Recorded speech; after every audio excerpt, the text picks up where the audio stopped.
بخاری مسلم کے لفظ سنو، حضور سید عالم صلی اللہ علیہ وسلم فرمانے لگے، اس نے کیا پوچھا تھا، حضور جواب کیا دیتے، فرمایا فجر کی سنتیں کبھی نہ چھوڑنا، فجر کی پہلی 2 سنتیں کبھی نہ چھوڑنا۔ یا رسول اللہ صلی اللہ تعالی علیہ وسلم میری رہ گئی ہیں، رہ جاتی ہیں، فرمایا فجر کی 2 سنتیں نہ چھوڑنا، فرمایا فجر کی پہلی 2 سنتیں مجھے دنیا اور دنیا کے اندر جو کچھ ہے وہ سب سے زیادہ پیاری ہے۔ فجر کی 2 سنتیں دنیا اور دنیا میں جو کچھ ہے مجھے وہ سب سے زیادہ پیاری ہیں، اس لیے فجر کی سنتیں نہ چھوڑنا۔ اعلیٰ حضرت بریلوی رحمت اللہ نے 1000 کتاب لکھی ہے، لیکن الوظیفۃ الکریمہ کے نام سے جو وہ صبح و شام بظاہر پڑھتے تھے، وہ الگ انہوں نے ان کو بیان کیا، پابندی کے ساتھ اپنی اللہ اللہ کرتے تھے۔ شیخ شہاب الدین سہروردی رحمت اللہ علیہ اس پر ایک بندے نے اعتراض کیا، اس نے کہا جی آپ کس قسم کے صوفی ہیں، مرید بیٹھے ہیں اور آپ وہاں نفل پڑھ رہے ہیں؟ یہ بھی بڑا مسئلہ ہوتا ہے نا، جو بندہ ملنے آتا ہے وہ اپنے ٹائم کے حساب سے آتا ہے، اور اس کا یہ بھی خیال ہوتا ہے کہ پیر صاحب جو ہیں وہ چونکہ درویش ہیں تو نہ انہیں روٹی کھانی چاہیے نہ سونا چاہیے، چونکہ وہ درویش ہیں، اور ہم چونکہ درویشوں کے ماننے والے ہیں لہذا ہمارا یہ طریقہ ہونا چاہیے کہ جیسے ہم کہیں درویش ویسے ہی کر جائے۔ حالانکہ جس کو آپ درویش کہیں گے آپ اس کی مانیں گے، آپ منوائیں گے نہیں، تمہارا مزاج ہوتا ہے۔ شیخ شہاب الدین پر لوگوں نے اعتراض کی، حضور لوگ ملنے آئے ہیں، زیارت کرنے آئے ہیں، یہ بندے دعا کرانے آئے ہیں، اللہ اللہ کرانے آئے، اور آپ نفل پڑھ رہے ہیں، کیا جملہ ہے، کیا حسن ہے، کیا خوبصورتی ہے۔ فرمانے لگے رب رسول سے مانگنے کے لیے مصلی بچھایا ہے، اگر وہاں سے مانگوں گا نہیں تو تمہیں دوں گا کیا، پہلے مجھے کچھ لے تو لینے دو، اگر میرے پلے کچھ ہے ہوگی تو آگے دوں گا نا، تو میں مانگنے گیا تھا کہ یا اللہ دے تیرے بندے لینے آئے دے، تو میں کچھ لوں گا تو آگے دوں گا نا۔ لیکن ہمارا یہ سٹیٹس، یہ مزاج، یہ شعور نہیں ہے۔ گپیں، کہانیاں، داستانیں، گفتگو، خطابت، واز، کیا بات، لیکن اگر کچھ کرنے کا کام ہو تو وہ نہیں ہم سے ہوتا۔ میرے نبی کریم علیہ السلام نے مصلی سے دل لگانے کا درس دیا، حضور نے توجہ دلائی، صحابہ اس ذوق کے حامل لوگ تھے، وہ کوشش کرتے تھے۔ جناب صدیق اکبر رضی اللہ تعالیٰ عنہ کا عبادت کا مزاج ہمیشہ قائم رہا۔ حضرت عمر فاروق ساری رات اللہ کے حضور کھڑے رہے۔ حضرت عثمان غنی رضی اللہ تعالیٰ عنہ عشاء کی نماز پڑھ کے 2 رکعتوں کی نیت باندھتے تھے، 15 سپارے پہلی رکعت میں پڑھ دیتے تھے اور 15 سپارے قرآن مجید کے دوسری رکعت میں پڑھ دیتے۔ آپ نے نا حضرت عمر فاروق کے وصال کے بعد ان کی ایک بیوہ سے نکاح کیا، حضرت عثمان غنی نے نکاح کیا۔ وہ خاتون آپ کے نکاح میں آئی تو عرض کرنے لگی، امیر المومنین میرے لیے اعزاز تو بہت ہے کہ میں امیر المومنین کی بیوہ تھی تو امیر المومنین کی منکوحہ ہو گئی ہوں، لیکن حضور نہ تو میں جوان ہوں کہ میرے اندر رغبت ہوتی اور نہ میں اب اس قابل ہوں کہ کوئی خدمت کر سکوں، میرے ساتھ نکاح کی وجہ کیا بنی؟ تو عثمان غنی رو پڑے، فرمانے لگے میں نے عمر فاروق کو مسجد میں اپنے رب سے ڈرتے ہوئے دیکھا، میں نے اسے روتے ہوئے دیکھا ہے، عدل کرتے دیکھا ہے، انصاف کرتے دیکھا ہے، امت کی خیر خواہی کرتے دیکھا۔ تمہارے ساتھ نکاح اس لیے کیا ہے کہ تم مجھے یہ بتاؤ کہ عمر فاروق گھر کے اندر اپنے رب کو کیسے راضی کرتے، گھر کے اندر کیسے راضی کرتے تھے، وہ طریقے بتلاؤ، تم بتاتی جانا اور میں بھی اسی طرح گھر میں عبادت کروں۔ میرے رسول کریم علیہ السلام نے ارشاد فرمایا، حضور فرمانے لگے جس گھر میں اللہ کا ذکر ہوتا ہے وہ گھر زندوں کا ہے، اور جس گھر میں رب کریم کا ذکر نہیں ہوتا وہ گھر زندوں کا نہیں ہے۔ گھر نا ہم نا کتابوں میں پڑھتے ہیں کہ ایک بزرگ کہتے ہیں، حضرت فضیل بن عیاض کہتے ہیں کہ میں ایک گلی سے گزر رہا تھا تو گھر کے اندر کسی قاری صاحب نے قرآن کی آیت پڑھ دی، وَلِمَنْ خَافَ مَقَامَ رَبِّهِ جَنَّتَانِ، میں تو میرے کانوں سے ٹکرائی تو اللہ نے میری کایا ہی پلٹ دی، میں توبہ کر گیا۔ اب گھر کے اندر سے آواز آئے تو صحیح نہ تلاوت کی، پر اندر سے آواز آتی نہیں، یا ڈیک بجنے کی آواز آتی ہے، یا ٹی وی چلنے کی آواز آتی ہے، یا دھوم مچانے کی آواز آتی ہے۔ عبادت کا وہ جو خاص شوق تھا، وہ جو حسن تھا، وہ جو توانائی تھی، وہ جو بات تھی۔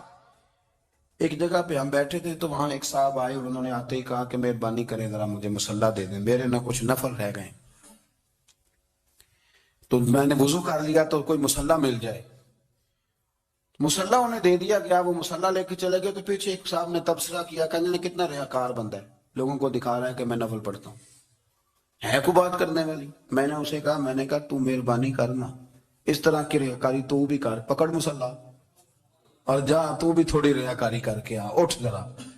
شکر کر کوئی یہ ریاکار بھی ملا ہے, کوئی نفل پڑھ کے ریاکاری کر رہا ہے. اللہ کا میں کہتا ہوں کو پڑھے تو صحیح نہ یار, یہ کوئی دور ہے نفل پڑھنے کا؟ اس میں تو لوگوں کا مزاج ہی نہیں, طبیعت ہی نہیں. میں نے کہا چل مہربانی کر, یہ لے مصلا اور تو بھی جا تھوڑی سی یا کر یا ریاکاری کرو تو صحیح نا. مزاج ہی نہیں, ذوق.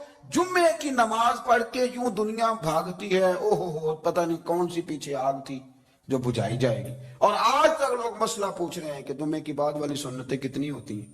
میں نے کہا کتنے سال ہو گئے جمعہ پڑھتے, کتنے سال ہو گئے, ابھی تک سنتوں کا نہیں پتا, ابھی تک نہیں علم کے پہلے کتنی رکھتے ہیں اور بعد میں کتنی رکھتے ہیں. فجر کی سنتیں کب پڑھنی چاہیے, سنو فجر کی سنتوں کے بارے میں.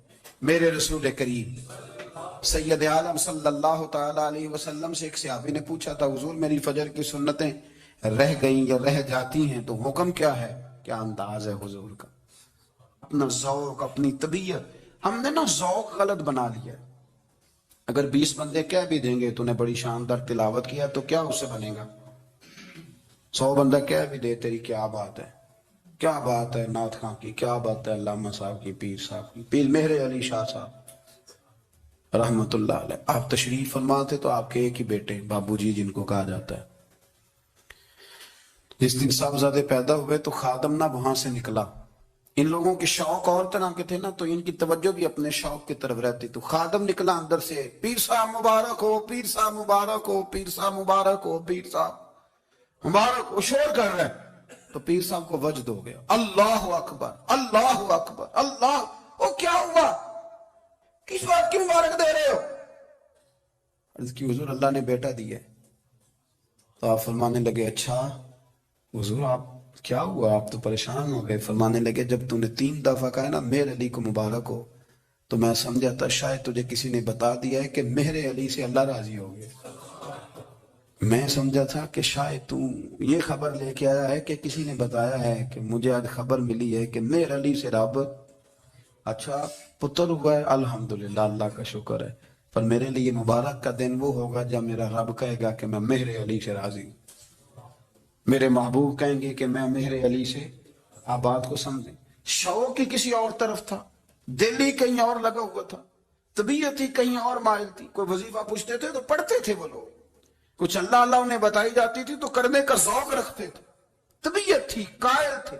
حضرت ربیع کہتے ہیں میں بڑی دور سے سفر کر کے گیا حضرت اویس کرنی سے ملنے, بڑی دور سے. اور جب میں پہنچا تو فجر کا وقت تھا, تو حضرت اویس کرنی کو میں نے پا لیا. تو وہ نماز پڑھ کے نا قرآن شریف لے کے بیٹھ گئے. فرماتے ہیں اشراق چاشت کا وقت ہوا تو نفلوں کی نیت باندھ لی. محدث ابن الجوزی نے لکھا ہے, فرماتے ہیں پھر جب زوال کا وقت ہوا تو مسجد میں جھاڑو دینے لگ گئے. زور کی نماز پڑھ کے تو عصر کی تیاری تک وہ مسجد میں بیٹھے رہے. اور میرے نبی پاک علیہ السلام نے فرمایا جو نماز کے انتظار میں بیٹھا ہو وہ نماز ہی میں ہے, وہ نماز ہی میں ہے. فرمایا میری دنیا میری امت کی جو رہبانیت ہے نا وہ اتنی ہے کہ نماز کا انتظار کرے. اذان کے بعد نماز کا یہ راہب ہے, یہ اس وقت چھوڑ کے بیٹھے ہیں سارا کچھ. فرماتے ہیں عصر تک انہوں نے اللہ اللہ کی, پھر مغرب تک کی, عشاء کی نماز ہوئی تو وہ نماز پڑھی تو وہ تھک گئے. اب مجھے وہ فارغ ہو مصلی چھوڑے تو میں ملاقات کروں نا. یہ آپ حیران نہ ہو کہ اتنی دیر بندہ کیسے اللہ اللہ کر, ہم نے کی نہیں نا اس لیے ہم پریشان ہیں. جو عادی ہوتے ہیں وہ کر بھی لیتے ہیں, وہ یہ کام. میری بات کی سمجھ آ رہی ہے؟ جب جاتے ہو کسی دفتر میں تو 8 گھنٹے کھڑے رہ لیتے ہو نا, مجبوری ہوتی ہے تو کھڑے رہا جا سکتا ہے. پاسپورٹ کے دفتر بولیے, امیگریشن کی لائنوں میں, اور میں نے تو امبیسیوں بھی بندے 12 گھنٹے پہلے جا کے کھڑے دیکھے, رہ لیتے ہیں کھڑے. تو اگر ان کاموں کے لیے رہا جاتا ہے تو اللہ رسول کے لیے بھی کھڑے رہا جا سکتا ہے. تو فرمانے لگے کہ جب عشاء کی نماز کے بعد آخر انسان تھے, تھک گئے, نیند کا غلبہ ہوا تو تھوڑی ایسے آنکھ بند ہوئی تو کھلی تو رونے لگے. حضرت اب ایسے کر دیا, رو کے کہنے لگے مالک مجھے غافل تو نہ کر, ابھی میں نے کیا بھی کچھ نہیں, دن ختم ہو گیا, کوئی نفل نہیں, کوئی اللہ اللہ نہیں, اللہ مجھے غافل نہ کر, میری مدد فرما. فرماتے ہیں جب وہ روئے تو میرے ساتھ جو شخص تھا میں نے کہا اٹھو چلیں. کہنے لگا حضور ملنا نہیں. فرمایا جو میں لینے آیا تھا وہ مجھے مل گیا. جو میں ان سے سیکھنے آیا تھا وہ مجھے نصیب ہو گیا، اب اور میں نے کیا لینا، ختم ہو گئی بات، اٹھو چلیں۔ اللہ کے بندوں نے حضرت ربیہ بن کعب اسلمی رضی اللہ تعالیٰ عنہ فرماتے ہیں، کہتے ہیں جب بنو قریظہ اور بنو نذیر یہودیوں کے ساتھ حضور علیہ السلام نے جنگ کا اعلان فرمایا تو وہ دشمن ہو گئے، ہمیں خطرہ تھا کہ وہ رات کو کہیں محبوب کو تکلیف نہ دیں، تو کچھ لوگ نا تلواریں لے کے نبی پاک کے دروازے پہ پہرے داری کرتے تھے۔ گن مین رکھنا حرام نہیں، اگر کسی کو واقعی خطرہ ہو تو اس کے لیے سنت بھی ہے۔ حضرت علی المرتضیٰ تلوار لے کے حضور کے گھر کا پہرا دیتے تھے۔ حضرت ربیہ بن کعب اسلمی رضی اللہ تعالیٰ عنہ فرماتے ہیں کہ رات میری ڈیوٹی تھی کہ میں حضور کے گھر کا پہرا دوں گا، تو فرماتے ہیں میں باہر سن رہا تھا، ساری رات ہی میرے نبی پاک نے اللہ کی تسبیح پڑھی، ساری رات، کبھی تسبیح، کبھی تحلیل، کبھی تحمید، کبھی تکبیر، ساری رات۔ فرماتے ہیں ساری رات حضور پڑھتے رہے اور ساری رات ہی میں سنتا رہا، مجھے اونگ آ گئی، میری آنکھ لگ گئی، حضور ابھی پڑھ رہے تھے، میں تھک کے سو گیا، اور فرماتے ہیں جب میری آنکھ دوبارہ سے کھلی تو میرے کانوں میں پھر کوئی چیز گونجی، تو میں نے کان لگایا تو میرے حبیب ابھی بھی اللہ کو یاد کر رہے۔ ساری رات حضور رب کی عبادت کرتے، اسی لیے تو کہا یا ایھا المزمل قم اللیل الا قلیلا، حبیب ساری رات تو نہ جاگا کر، تھوڑا آرام بھی کر لیا کر۔ میرے بھائی اپنا مصلی، اپنی عبادات، اپنے وظائف، اللہ اللہ جو آپ نے کسی سے سیکھی ہے اس کو کبھی کمزور نہ ہونے دیں۔ شجرہ شریف جو کسی بزرگ سے آپ لے لیتے ہیں تو کیا رسم ہے کوئی؟ اس پہ کچھ لکھا ہوتا ہے، وہ پڑھنے کے لیے دیا جاتا ہے، اس پہ لکھا ہوتا ہے کہ یہ اللہ اللہ آپ نے کرنی ہے۔ ساری زندگی کسی اسکول میں داخل ہو گئے اور وہاں جا کے آپ نصاب ہی نہ پڑھیں، کتاب ہی نہ کھولیں تو پاس ہو جائیں گے؟ وہ کہتے ہیں میں 20 سال جاتا رہا ملا کچھ نہیں، تو آپ نے لیا کیا ہے؟ ایک اتنی سی کتاب تھی، اس کو تو کھول کے آپ دیکھ نہیں سکے، اس کے وظائف تک تو رسائی نہ ہوئی، اس لیے کہ اللہ اللہ کرنا مشکل ہے اور تصویر کھچانا یہ آسان کام ہے۔ تو جو آسان ہے اس طرف ہماری توجہ لگی رہتی ہے اور جو مشکل ہے اس طرف ہم ذوق پیدا نہیں کرتے۔ یا ایھا الناس اعبدوا ربکم الذی خلقکم والذین من قبلکم لعلکم تتقون، اے لوگوں اس رب کی عبادت کرو جس نے تمہیں پیدا کیا اور تم سے پہلوں کو پیدا کیا، اس لیے عبادت کرو کہ تم پرہیزگار ہو جاؤ گے۔